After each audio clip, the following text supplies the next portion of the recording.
વાહ, એવું અદભુત ગામ એટલે પાંચવાડી. આ ઓકરો હે, ઓકરો છે કે ખાડો હે, રસ્તો છે, નીચો છે? વાહ વાહ, મોટી વાત કહેવાય. મારી પાસે વાતું છે, એ તમારે સાંભળ્યું હોય તો તમારે મને જ બોલાવો પડે, બીજા કોઈને આવડે જ નહીં. નક્કી એક કલાકારની વાત બીજા કલાકારને આવડે, પણ મારી વાત ન આવડે, એ મારી પાસે જ છે. એ માટેનો કૃપા કહેવાય, સમજો. એટલે હવે અમે કલાકારનું તો એવું છે, પહેલાં અમે એવા હલવાના છીએ. અત્યારે અમારો ક્યાંક પ્રોગ્રામ હોય, અમે એમ કહી કે અમે નહીં આવીએ. કેમ નહીં આવીએ કહો?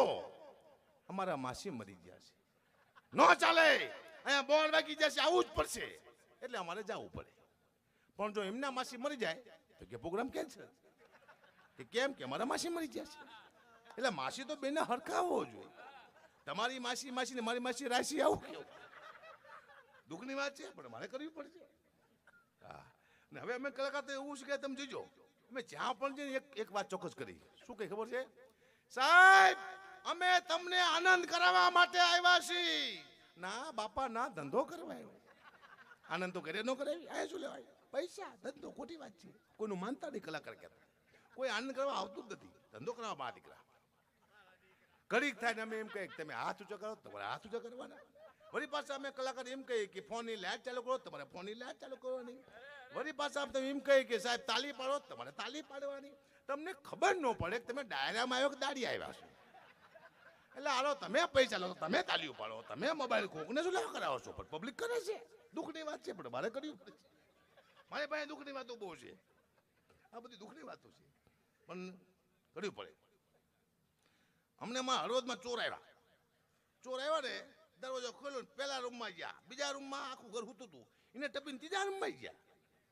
તિજોરી ખોલીને ઇમામ જાગી ગયા ઘરના. તે ઓલા સીધું બાયણું બંધ કરીને પોલીસનો ફોન કર્યો કે જલ્દી આવો ને કે મને અહીંયા મારી નાખશે. ચોર પોલીસને ફોન કરે છે, આવું અમારા હળવદમાં તમે આવજો, બહુ ચોરી થાય હમણાંથી. મેં તો ચોરને કીધું કે ભાઈ હવે સમાધાન કરી નાખીએ આપણે, હળવદ તમે મૂકી દો, ચા પાણી પી. મારા દીકરા માનતા જ નથી, ચોરી બહુ કરે. મારા ઘરે આવ્યા હતા એક વાર ચોર, એ તો ટીવીમાં આવ્યું હતું, ટીવીમાં કેમેરામાં આવ્યું હતું, ખબર ને? રાતે 4 વાગે ચોર, મારા કેમેરા છે, તે મારા ટીવી બંધ કરીને મેં કેમેરા ચાલુ કર્યો, ચોર મારું બાયણું તોડે. એટલે મેં કીધું હું જઈશ ને તો મારા 3 દરવાજા ખોલું ત્યારે હું ચોર પાસે પહોંચું, ત્યાં ચોર ભાગી જાય. પણ મેં બારે ખોલીને કીધું ભાઈ હું ગઢવી છું, હું મારા ઘરે આવ્યો છું. તો કે શું વાત કરો? મેં તો હા એમ કરીને વહી ગયો મારો દીકરો. કારણ કે મને યાદ છે, હું હવે 2:30 વાગે આવ્યો ને, ચોર ચોરી કરવા આવેલા. 2:30 વાગે આવ્યા તો હું આમથી આવ્યો, તો મને ભાઈને ભાગ્યો. બીજી વાર કે અઠવાડિયા પછી પાછા 3:30 આવ્યા, એ આમથી આવ્યા તો હું આમથી આવ્યો પ્રોગ્રામમાંથી, ત્યાં પાછો ભાગ્યો. ત્રીજી વાર 4 વાગે આવ્યા અને હું આમથી આવ્યો, ચોર આમથી આવ્યો, ઊભો રહી ગયો. મને કે પેલા તમે ચોર છો? તમે ચાથી આવો? હું તો પ્રોગ્રામ કરું, શું વાત કરે ફોટા? કલાકાર છું, કલાકાર ન હતો કદાચ ધંધો કરી નાખે, પણ કલાકાર છું તો વાત કરો. પૂછો દેવ પગલીને, બહુ સારો કલાકાર છે આ છોકરો, એટલો આગળ જાય છે. પણ તમે એના ગીત સાંભળતા ને નુકસાન થાય છે. એક પણ એનું ગીત નથી. હમણાં રોટલા માથે રોટલો, રોટલામાં ઘી ગીત આવ્યું છે, એ કડી પછી બીજી કડી તમે સાંભળો તમને ઝેર વરસે. ક્યારે આવા ગીત હોય? મેં કીધું કે એવું ગીત બનાય કે રોટલા માથે રોટલો ને રોટલામાં ઘી, મારા માલધારી નો ને હળો દૂધ પીવું એટલું પી, એવું બને. પણ આ ગતનો દારૂ નું બોલે, અંદર દારૂ પીવું એટલું પી. સાંભળજો ખરા, તમને ખબર પડશે. ઊનોનો રોટલો એવું છે, બહુ સારું ગીત બનાવે છે. સાધુનો દીકરો છે, અત્યારે એનું બહુ હાલે છે બોલીવુડ. શું નામ એનું? રણધીર કપૂર. એ કે મને કે એ તમે કહેજો કે રણધીર કપૂર મારું નામ લે, પણ રબારી સમાજ નહીં ઓળખે રણધીર કપૂરને. એ કોઈ ગઢવી હોય તો બરોબર છે, કલાકારને રણધીર કપૂર ઓળખે આપણે ન ઓળખીએ. અમે એને ઓળખતે રણવીર સિંહ ન ઓળખીએ, હું ના પણ કોઈ ન ઓળખતા, એને નામ લીધું. આ તો કે વાત હે, ખોટી વાતો છે. દેવ પગલીના નામ દેવ ચકલી હોવું જોઈએ, ગમે તે માજો ઉડીને આવી જાય. હા, જીવનમાં આનંદ કરો, બાકી કશું છે નહીં. મેં જોયું હું આ દુનિયામાં, હવે તો બીક લાગે છે, માફી બહુ મગે મારા દીકરા બધાએ. હવે તો કોઈ તમે જિલ્લાનું નામે નહીં બોલી શકો તોય તમારે માફી માંગવી પડશે.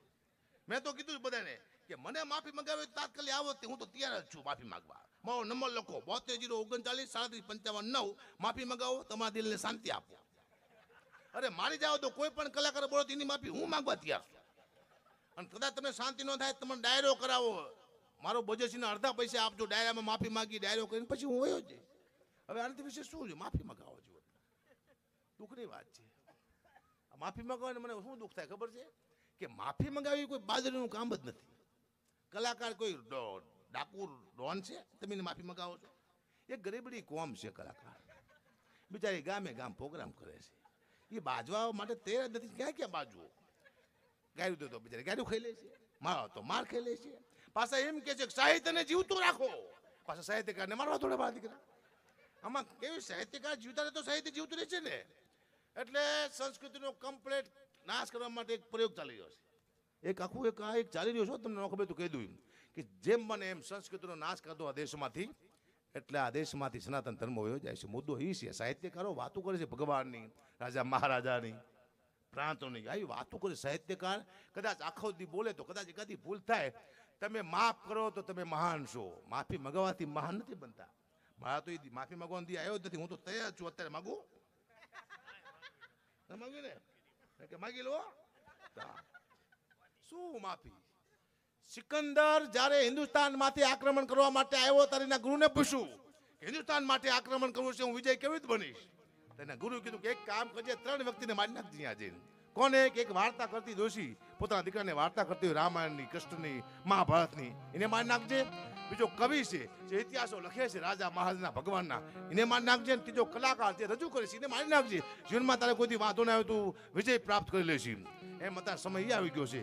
કવિ, કલાકાર, આપણી ડોશીમાં વાર્તા માનતી, આપણને સાહિત્યની વાતો કરતી, મહાભારતની વાતો કરતી, આ 3ને મારી નાખો એટલે સનાતન ધર્મનો નાશ થઈ જાય. આખો મુદ્દો આ છે. કોઈ સમજતું નથી, આખું ગામ ઉપડે માગો માફી. નથી માગ્યું પેલા. આ તો કઈ વાત થઈ? શું વાત કરે? મારા ઘણા બધા ચાહકો છે, એટલા ચાહકો છે. એક ચાહકને ઘરે હું ગયો ને તો મને જોઈને ગાંડા જેવો થઈ ગયો. હકાભા આવ્યા, પાણીનો તાટ લાવ્યો મારા પગ ધોવા. હવે મારા પગ મેં 2 દી ધોયા નતા, એને ખબર નથી કે હકુભાઈએ પોતાના પગ 2 દી ધોયા છે નહીં. હું તે મને કે બાપુ તાસમાં પગ મૂકો, તાસમાં પગ મૂકો. મેં તો કારો મય જેવો પગ મૂકો તાસમાં. એટલો બધો પગ કારો છે મારો, બતાવું. મૂકો તાસમાં. મારા દીકરા એવો કહેશું મારો પગ દે પાણી થઈ ગયું કાળો, તો નાગના ઝેર જેવું કારું મય. બીજું હારો પીશે તો હમણાં મરી જવાનો. પણ એટલો બધો આશિક નતો, એને કંઈક ઝાડમાં પાણી નાખ્યું. બોલો હારોમાં ઝાડું ભરી ગયું. આવા પગ છે તોય હાલે છે. આને કહેવાય કૃપા. કૃપા સિવાય દુનિયામાં કઈ હાલતું નથી બેટા. જીવનમાં કૃપા બની જાય ને તો હાલવા માંડે. મને ખબર પડી જઈશ. ભગવાને કીધું પોઠિયાને કે જા નીચે. અને દુનિયામાં કહેતો હોય 3 વાર ના 1 વાર ખાય. પોઠિયો નીચે આવ્યો પણ ભૂલી ગયો કે 3 વાર ખાય 1 વાર ના, એટલે આપણે 3 વાર ખાઈશી 1 વાર નહીશી. પણ કદાચ પોઠિયો સાચું બોલ્યો હોત કે 3 વાર ના 1 વાર ખાય તો દુનિયાની હાલત થાય શું? ખાવાનું હોત જ નકરું નાવાનું જ હોત. પાણી. કોઈ મહેમાન આવે, આવો નહીં લો, હું નહીં નાયો નહીં. તારી માના આમ છે, પહેલી વાર આવ્યો છે, નાવું તો પડશે જ તે. લાવો પાણી હબસાનું માથે. આ થાય. પછી અન્નક્ષેત્ર ન હોત, સ્નાન ક્ષેત્ર હોત, મોટા તલાવો ભર્યા, હાલો ખાવ એમને, હાલો ના, આખું ગામ મારે ધૂંકા હબસાનું. પછી મેરુભાઈ જેવો કોઈ સુખી માણસ હોય તેની પાસે જાજુ પાણી હોય, તેનું મોટું નામ હોય કે ભાઈ મેરુભાઈની વાત ન થાય. હા જે હોમણા નવરાને પછી એકલો નાય છે. જાજા નવરાય દુઃખની વાત છે પણ કરવી પડશે. મોટી વાત છે બેટા જીવનમાં. મારે ભાઈ ખતરનાક વાતો છે. જો આ સાઉન્ડ છે, આવા પેલા સાઉન્ડ નતા, હવે સાઉન્ડ હારાયા છે. જૂના કલાકાર જે મરી ગયા એ સાઉન્ડનો અભાવથી મરી ગયા બિચારા. ઘણા ખેંચી ગયા, કેન્સલ થયા અને વહી ગયા દુનિયામાંથી. પણ હવે સાઉન્ડ હારા એવા છે. તમે 10 વાળા જાઓ તો જેવા સાઉન્ડ આવશે, તમે એમ કહેશો કે બોલો મોગલ માની તો જે સાઉન્ડ બોલશે. અડધું સાઉન્ડ આવે ટેકનોલોજી આવી જશે. 50 લાખની ગાડી નીકળી છે, મારા દીકરી કરોડ રૂપિયાની ગાડી નીકળી છે, એક્સિડન્ટ થાય અંદર ફુગા થાય છે, આપણે મરતાથી આપણે બચી જઈશે. આવી ગાડીઓ નીકળી છે, તમે જોઈ છે. હજી તમે 10 વર્ષ જાઓ તો હજી એવી ગાડીઓ આવશે. એક્સિડન્ટ થયો, તમે બહાર પડ્યા, ફુગા તમારી વાયા ધોર છે, તમને નથી મરવા દેવા, તમારા હપ્તા બાકી છે. હપ્તા બાકી છે, ગાડી તમને મરવા નહીં દે. હપ્તા પૂરા, આપણે પૂરા. હપ્તા ભરતા જ નહીં કોઈ. દુઃખની વાત. અમારી પાસે એક ઉપમા લાગે છે કે અકાબા ગઢવી એટલે સાહિત્યનો બેતા બાદશાહ, માયાભાઈ આહિર તો સાહિત્યનો બેતા બાદશાહ, ભીખુદાન ગઢવી તો સાહિત્યનો બેતા બાદશાહ. આ બાદશાહ અમારી ઉપમા છે. મને રજૂ કરે એટલે એમ કે હવે અકાબા ગઢવી આવ્યા છે જેને સાહિત્યનો બેતા બાદશાહ કહેવાય, એમ કરીને મને રજૂ કરે. હમણાં હું ગોધરા ગયો એ મને અલગ ઉપમા આપી લોકોએ કે અકાબા ગઢવી આવ્યા છે જેને સાહિત્યનો સાંઢ કહેવાય કે. મેં કીધું ભાઈ સાંઢ નો કહેવાય, બાદશાહ કહેવાય. હો કે અમારા ગામમાં સાંઢ મોટો હોય. હું 1 કલાક અહીંયા સાંઢ થઈને બોલ્યો. બોલો. પછી ગયો સાસણગીરમાં, ત્યાં રજૂ કર્યો પણ રજૂ કરતા આવડ્યું જ નહીં. કે અકાબા ગઢવી આવ્યા છે એની હવે આપણે ટેજ માથે રમતા મૂકી કે. મેં પેલા હું મેળીમાંનો બોકડો છું બે, આ રજૂ કરો રમતા મૂકો.